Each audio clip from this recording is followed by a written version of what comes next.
મજાની. આજે મારી ચેનલમાં તમારું સ્વાગત છે બધાનું, વિનાશ ચેનલમાં. આજે હું તમને શીખવાડીશ માંડવી પાક અથવા તો સિંગ પાક અથવા તો મારા પિયરમાં જે બોલી છે તે પુસ્તા પાક. 3 અને ખાંડનો બને છે, જેના માટેના હું તમને સામગ્રી બતાવું. આ માંડવીનો ભૂકો છે. આ 2 બાઉલ માંડવી લઈ અને આછી શેકી અને એનો મિક્સરમાં મેં ભૂકો કરેલો છે. આ ટોપરાનો ભૂકો છે. એ ઓપ્શનલ છે, જો તમારે નાખવો હોય તો. મને સ્વાદ ટોપરાનો ભાવે એટલે હું થોડો એમાં નાખું છું, મારી રીતે હું બનાવું છું.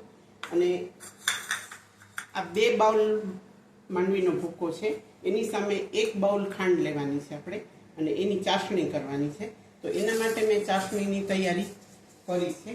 તો ચાસણીમાં 1 બાઉલ ખાંડ લઈ અને ડૂબાડૂબ પાણી નાખ્યું છે. હવે એ ચાસણીને આપણે 1 તારની આસપાસ, 1 થી 1.5 તારની આસપાસ આપણે લેવાની છે. તો એના માટે હવે આપણે 2 મિનિટ આપણે ચાસણીને કરશું. એકદમ સરસ સ્વાદમાં લાગે છે.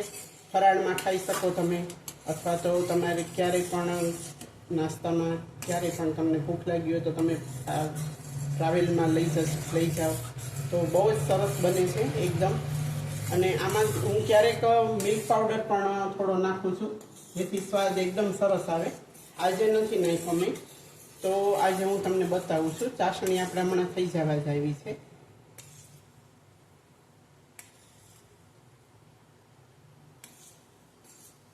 એકદમ ચીપચીપા થાય એટલે આપણે એને કરી લઈશું.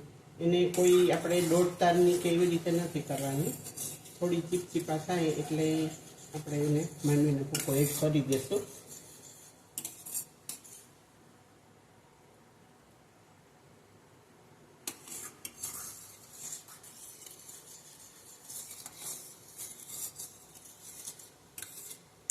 જો આમાં બબલ્સ દેખાય છે એટલે હમણાં થઈ જવા આવી છે.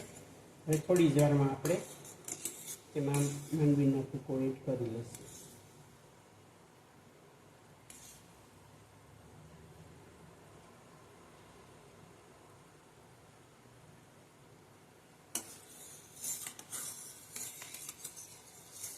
એને એકદમ આછા શેકી નાખવાના, અને ફોતરા ઉતારવાના નથી. ફોતરા સહિત જ એને આપણે મિક્સરમાં ભૂકો કરી લેવાનો છે.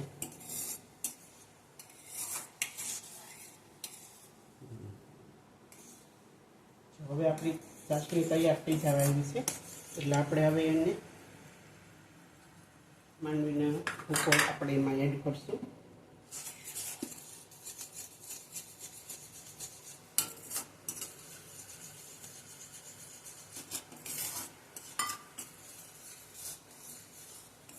અને વાર પણ નથી લાગતી.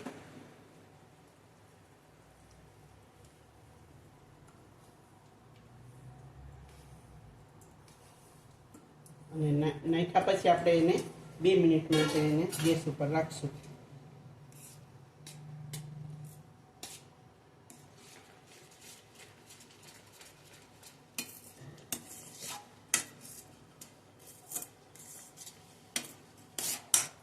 એમાં ટોપરું આપણે એડ કરી દઈશું.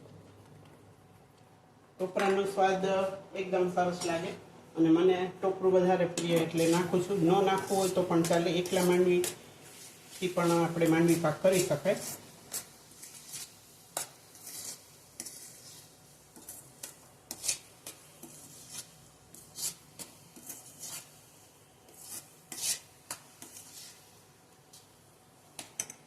એટલું આપણે ટોપરું એડ કરી દઈશું. 2 મિનિટ માટે આપણે એને કૂક કરી નાખશું.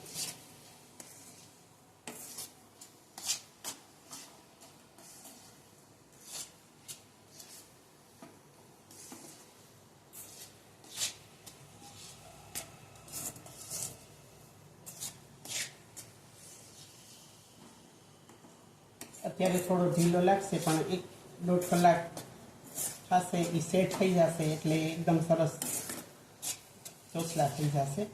એકદમ સરસ માંડવી પાક થઈ જશે. આ મેં ગ્રીસ કરી નાખી છે ઘીથી. એને આપણે એમાં ઢાળી દઈશું.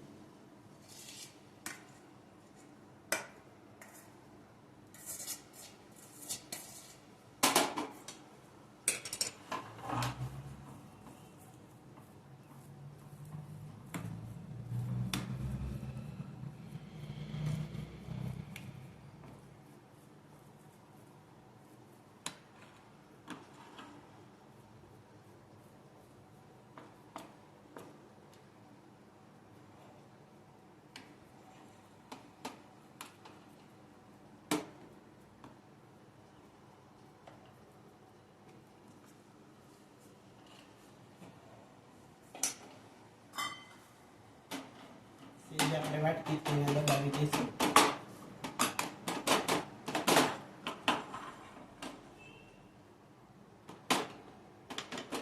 તમે થાળીમાં પણ ઢાળી શકો,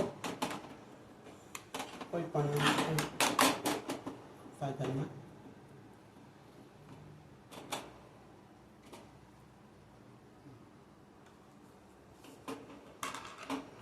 હવે આને આપણે ખાલી પીસ કરી લઈશું. પછી એને 1.5 થી 2 કલાક આપણે એને સેટ થવા રાખી દઈશું.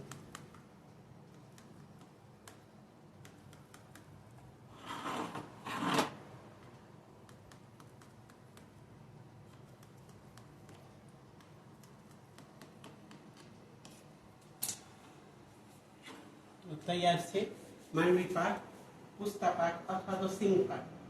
તો મારી ચેનલને શેર, લાઈક અને સબસ્ક્રાઈબ જરૂર કરજો, જેથી કરીને નવી આઈટમ તમને અવારનવાર મળતી રહે. આભાર તમારો. જય સ્વામિનારાયણ. સારું.